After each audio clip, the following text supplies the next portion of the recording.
Albie here with Thinking Outside the Longbox. We're at San Diego Comic-Con, and I have the great opportunity to talk to David Lucarelli. He's the author of Tinseltown. It's a 5-issue limited series comic, and it's also now in Director's Cut. Can you tell me about the Director's Cut? Yeah, so the Director's Cut graphic novel edition collects all 5 issues of the Alterna miniseries. It has 5 additional pages of comic content, and it also has a bunch of new pinups that go along with that as well.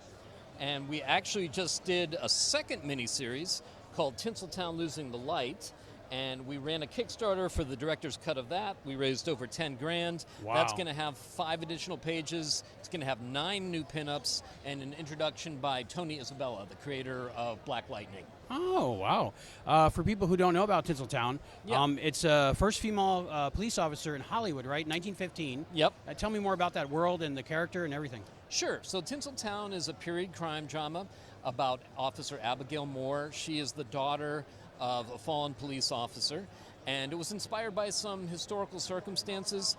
1915, there were a limited number of female police officers in the LAPD. They existed primarily to do strip searches of teenage female runaways, drug addicts, prostitutes. So she tries to apply for that. She's rejected. Historically speaking, there were a couple of movie studios that had female police officers. One of them was Universal Studios. They were kind of a proto-feminist organization in that they had a female mayor, police chief, police officers. They functioned as a cross between lot security guards and people there to assist and amuse the tourists. They also weren't above marching them in short skirts and parades to appeal to more prurient interests. Actually, in doing research for the sequel, Tinseltown Losing the Light, I found out that D.W. Griffith's studio also had female police officers because, you had thousands of extras coming and going on the lot, and they would get up to hanky-panky in the corridors in between shots. They needed some school-marmish police officers to try to keep everybody on the straight and narrow. When did you get the idea for this whole universe and this story? So my mother was a police officer in Pittsburgh for over 20 years, and starting in the 1980s. And, it was really difficult for her. She went through a lot. And so I started researching the history of some of the first female police officers, and I stumbled upon this connection between Hollywood and female police officers. And my day job, I'm an ADR mixer for recording actors and actresses in TV and film.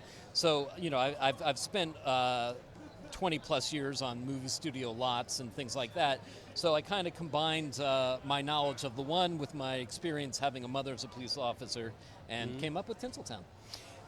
Having a mother as a police officer and like seeing different depictions of media for police, crime drama, different things like that. Yeah. Is there things that they always get wrong that you were able to get right in your book?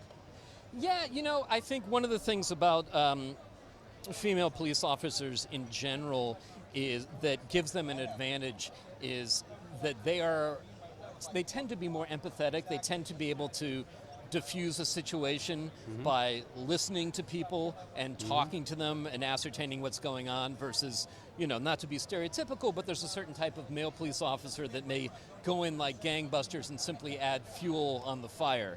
And, so my mother had all kinds of experiences. She had a meat cleaver thrown at her. It missed, luckily. She and her partner apprehended a murderer, and her captain, she was up for an award because of that, and he conveniently neglected to tell either of them about that and simply collected the reward for himself. So, Were you able to incorporate any stories that she had told you over the years into your writing of this character? She's kind of an amalgamation of a bunch of strong women that I've known over the course of my life. There is a specific story about something that happened to her that I'm going to be eventually incorporating in the 3rd volume, which is going to be called Tinseltown Lady Killer. Oh, so this is going to be a continuing series that's going to go on as long as it can? Yeah, definitely there will be at least a 3rd volume. Nice. Do you have the whole Abigail's whole story arc in your head if you need to get there? I kind of know how her story is going to end, but there's a lot of space in between there. Okay, yeah. She lives a whole life, right? That's right. So she does. I love the name Abigail. Beautiful name. Oh, thank you. Where did you get that? It's just something that I've always liked. I guess Moore was the name of my stepmother. Okay. So, kind of combining mothers there. Nice. Can we talk about Caps for a little bit? You're at the Caps Sure. booth? So this is Eddie D'Angelini, and we are Hi, Eddie. representing the Comic Art Professional Society here. This is an organization that was started years ago by Sergio Aragonés and Mark Evanier, and it's had such luminous members such as Stan Lee, lots of professional comics artists primarily, but also some writers. And what it is it's an organization that meets once a month, and they sometimes have guest speakers. I've attended meetings where they've talked about how to get your comics in libraries, alternative distribution methods, how to use simple animation programs. So, it's kind of a social thing. Making comics can be kind of a solitary thing, so an opportunity to meet some of your fellow creators, learn from them, and they do virtual meetings as well. So the meetings currently are taking place once a month in Manhattan Beach, but you can also, if you join, go onto the Zoom meeting and be part of it that way too. Very cool. If you don't mind, I'd like to talk a little bit about your ADR work. Sure, You've done that forever. I love ADR. Yeah. The best ADR is when you don't know what happened. That's right. If you can tell it's ADR, then somebody has failed. Yeah. So do you have any stories about that? Like, what's your proudest ADR moment that like nobody ever knew existed? Do you have one of those? I'm sure, right? There's been some great little anecdotal moments. Probably the favorite movie that I ever worked on doing ADR was Fight Club. Oh, okay. And with Brad Pitt, and he came in, he was very nice. He's kind of like the cool older brother or uncle you always wish you had. And so he came in, I was in a room full primarily of women, and he's saying hi, introducing himself to everybody. And he looks at me and he goes, "Now you, I think I've worked with before." And I go, "No, I don't think so."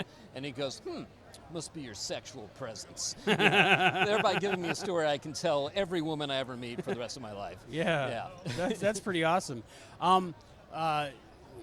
Before I knew about ADR, I was oblivious to it. Yeah. But once you learn about it and it's bad, it can always bring you out of a story. Sure. Is there any like bad ADR that every time you see it, you're like, you cringe?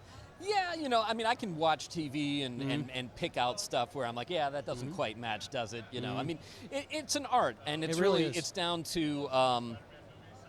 to the actor and the actress to recreate the emotion and the pitch and the projection and all of that. And I can do everything on my end to try to make it easier for them, but ultimately it's up to them, and it's a skill that is sort of separate from acting.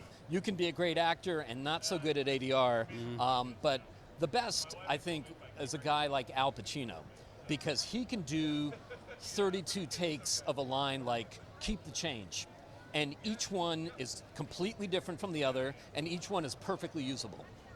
So, yeah. Very cool. Now, you mentioned there was crowdfunding involved in Tinseltown, right? Yes. Is that one way that people can get it, or is it available to the public, all of it, or? So the best way to get it right now is to go to backerkit.com and search for Tinseltown, because right now, although the Kickstarter is over, you can simply search for Tinseltown, and you can buy the Tinseltown Losing the Light, the sequel. You can buy Volume 1, and you can also get my first book, Children's Vampire Hunting Brigade, which is also featuring Tinseltown artist Henry Ponciano. Very nice. And if you're interested in that, you can go back in the TOTLB archives and hear the interview we did with him before on it, and it's really good. I recommend that. Yeah, so it's really nice talking to you today. I really appreciate it. Pleasure talking to you too, man. Thank you so much. My pleasure. Thanks for having me. It's Albie from San Diego Comic-Con.